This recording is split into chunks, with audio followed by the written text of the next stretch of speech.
চাতক পাখি যেমন বর্ষার জলের জন্য অপেক্ষা করে থাকে, তৃণমূল দলের ঠিকাদাররা সেরকম এই বন্যা আর ভাঙনের জন্য অপেক্ষা করে থাকে।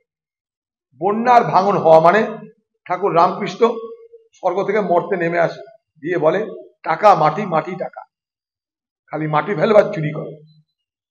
তাই বাংলা জুড়ে বন্যাকে সামনে রেখে, ভাঙনকে সামনে রেখে সর্বত্র চুরি বাটপারি করার নতুন দিগন্ত দিদিভাই খুলে দিয়েছে।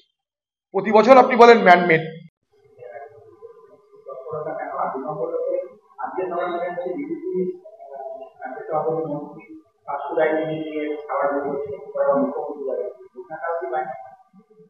সবই তো এখানে বাইনারি হয়। এখানে বন্যার চোখ আছে, বন্যা যে চোখ দিয়ে দেখে তাতে তৃণমূল বাদ দিয়ে সব যে বাড়িগুলো আছে সেগুলোতে জল ঢোকে, সেগুলোকে তো ভেঙে দেওয়া হয়।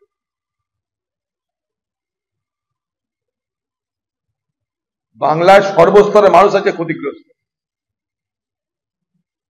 কিন্তু ত্রাণটা দেওয়া হবে সরকারের পক্ষ থেকে, সেখানেও চলছে লুটপাট, চুরি চামারি। তার জন্য কথা বললাম যে দিদি বাংলার বন্যারও চোখ করে দিয়েছে, যে যা বন্যা ভাঙবে, যা বন্যায় ক্ষতিগ্রস্ত হবে সব তৃণমূলের লোক দেবে, কোনো তৃণমূলের লোককে খাতির করে, আর বাকি যারা আছে তাদের কিছু দরকার নেই। আর প্রত্যেকবার যখন বন্যা হবে দিদি একটা সেই পুরনো তত্ত্ব, ম্যানমেড বন্যা। আমি বলি এটা ম্যানমেড না, ওম্যান মেড বন্যা। কারণ একটাই, জল ধারণের ক্ষমতা সব নদীতে কমে গেছে, সেই জল ধারণের ক্ষমতা বাড়ানোর চেষ্টা করা হয় না। চাতক পাখি যেমন বর্ষার জলের জন্য অপেক্ষা করে থাকে, তৃণমূল দলের ঠিকাদাররা সেরকম এই বন্যা আর ভাঙনের জন্য অপেক্ষা করে থাকে। বন্যা আর ভাঙন হওয়া মানে ঠাকুর রামকৃষ্ণ স্বর্গ থেকে মর্তে নেমে আসে, দিয়ে বলে টাকা মাটি, মাটি টাকা, খালি মাটি ফেলবার চুরি করে। তাই বাংলা জুড়ে বন্যাকে সামনে রেখে, ভাঙনকে সামনে রেখে সর্বত্র চুরি বাটপারি করার নতুন দিগন্ত দিদিভাই খুলে দিয়েছে। প্রতি বছর আপনি বলেন ম্যানমেড, 14 বছর না 15 বছর কতদিন আছেন জানেন না, আপনি গুনে নেবেন, প্রত্যেক বছরে আপনি বলেছেন ম্যানমেড বন্যা। যদি ম্যানমেডই হয় তাহলে আপনি কিসের জন্য আছেন? আমি বলবো এটা ম্যানমেড না, আপনি আপনার ব্যর্থতা ঢাকার জন্য এটা এই যুক্তির অবতারণা করেন। উল্টে আমি বলতে চাই এটা ওম্যান মেড বন্যা। চাতক পাখি যেমন বর্ষার জলের জন্য অপেক্ষা করে থাকে, তৃণমূল দলের ঠিকাদাররা সেরকম এই বন্যা আর ভাঙনের জন্য অপেক্ষা করে থাকে। বন্যা আর ভাঙন হওয়া মানে ঠাকুর রামকৃষ্ণ স্বর্গ থেকে মর্তে নেমে আসে, দিয়ে বলে টাকা মাটি, মাটি টাকা, খালি মাটি ফেলবার চুরি করে। তাই বাংলা জুড়ে বন্যাকে সামনে রেখে, ভাঙনকে সামনে রেখে সর্বত্র চুরি বাটপারি করার নতুন দিগন্ত দিদিভাই খুলে দিয়েছে। প্রতি বছর আপনি বলেন ম্যানমেড,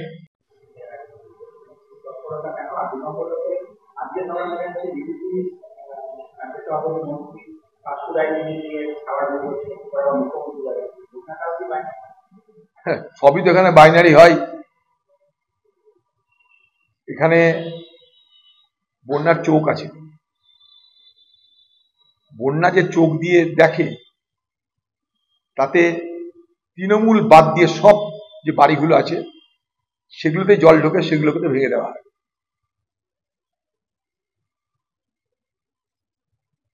বাংলার সর্বস্তরে মানুষ আছে ক্ষতিগ্রস্ত, কিন্তু ত্রাণটা দেওয়া হবে সরকারের পক্ষ থেকে, সেখানেও চলছে লুটপাট, চুরি চামারি।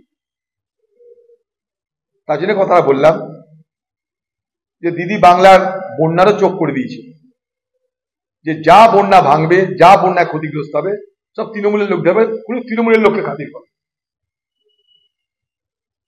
আর বাকি যারা আছে তাদের কিছু দরকার নেই। আর প্রত্যেকবার যখন বন্যা হবে দিদি একটা সেই পুরনো তত্ত্ব, ম্যানমেড বন্যা। আমি বলি এটা ম্যানমেড না, ওম্যান মেড বন্যা। কারণ একটাই, জল ধারণের ক্ষমতা সব নদীতে কমে গেছে, সেই জল ধারণের ক্ষমতা বাড়ানোর চেষ্টা করা হয় না। চাতক পাখি যেমন বর্ষার জলের জন্য অপেক্ষা করে থাকে, তৃণমূল দলের ঠিকাদাররা সেরকম এই বন্যা আর ভাঙনের জন্য অপেক্ষা করে থাকে। বন্যা আর ভাঙন হওয়া মানে ঠাকুর রামকৃষ্ণ স্বর্গ থেকে মর্তে নেমে আসে, দিয়ে বলে টাকা মাটি, মাটি টাকা, খালি মাটি ফেলবার চুরি করে। তাই বাংলা জুড়ে বন্যাকে সামনে রেখে, ভাঙনকে সামনে রেখে সর্বত্র চুরি বাটপাড়ি করার নতুন দিগন্ত দিদিভাই খুলে দিয়েছে। প্রতি বছর আপনি বলেন ম্যানমেড, 14 বছর না 15 বছর কতদিন আছেন জানেন না, আপনি গুনে নেবেন, প্রত্যেক বছরে আপনি বলেছেন ম্যানমেড বন্যা। যদি ম্যানমেডই হয় তাহলে আপনি কিসের জন্য আছেন? আমি বলবো এটা ম্যানমেড না, আপনি আপনার ব্যর্থতা ঢাকার জন্য এটা এই যুক্তির অবতারণা করেন। উল্টে আমি বলতে চাই এটা ওম্যান মেড বন্যা। চাতক পাখি যেমন বর্ষার জলের জন্য অপেক্ষা করে থাকে, তৃণমূল দলের ঠিকাদাররা সেরকম এই বন্যা আর ভাঙনের জন্য অপেক্ষা করে থাকে। বন্যা আর ভাঙন হওয়া মানে ঠাকুর রামকৃষ্ণ স্বর্গ থেকে মর্তে নেমে আসে, দিয়ে বলে টাকা মাটি, মাটি টাকা, খালি মাটি ফেলবার চুরি করে। তাই বাংলা জুড়ে বন্যাকে সামনে রেখে, ভাঙনকে সামনে রেখে সর্বত্র চুরি বাটপাড়ি করার নতুন দিগন্ত দিদিভাই খুলে দিয়েছে। প্রতি বছর আপনি বলেন ম্যানমেড।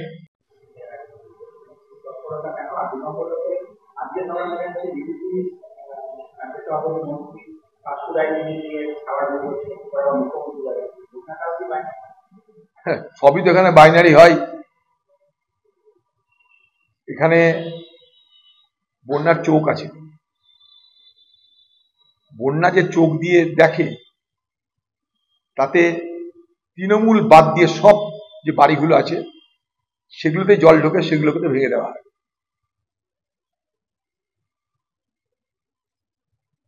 বাংলার সর্বস্তরের মানুষ আছে ক্ষতিগ্রস্ত,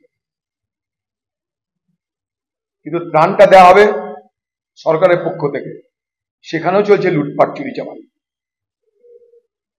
তার জন্য কথাটা বললাম যে দিদি বাংলার বন্যারও চোখ করে দিয়েছে, যে যা বন্যা ভাঙবে, যা বন্যায় ক্ষতিগ্রস্ত হবে সব তৃণমূলের লোক দেবে, কোনো তৃণমূলের লোককে খাতির করে, আর বাকি যারা আছে তাদের কিছু দরকার নেই। আর প্রত্যেকবার যখন বন্যা হবে দিদি একটা সেই পুরনো তত্ত্ব, ম্যানমেড বন্যা। আমি বলি এটা ম্যানমেড না, ওম্যান মেড বন্যা। কারণ একটাই, জল ধারণের ক্ষমতা সব নদীতে কমে গেছে, সেই জল ধারণের ক্ষমতা বাড়ানোর চেষ্টা করা হয় না। চাতক পাখি যেমন বর্ষার জলের জন্য অপেক্ষা করে থাকে, তৃণমূল দলের ঠিকাদাররা সেরকম এই বন্যা আর ভাঙনের জন্য অপেক্ষা করে থাকে। বন্যা আর ভাঙন হওয়া মানে ঠাকুর রামকৃষ্ণ স্বর্গ থেকে মর্তে নেমে আসে, দিয়ে বলে টাকা মাটি, মাটি টাকা, খালি মাটি ফেলবার চুরি করে।